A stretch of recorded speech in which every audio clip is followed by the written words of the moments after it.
নমস্কাৰ বন্ধুসকল, মোৰ আজি বাগানডোখৰ আপোনালোকক দেখাবলৈ লৈছোঁ। চাহ বাগান 4 বিঘামান আছে।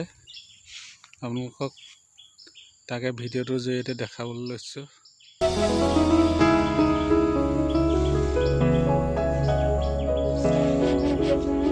পাত ছিঙিব হৈছে আৰু দুদিনৰ পিছত ছিঙাম পাতটো।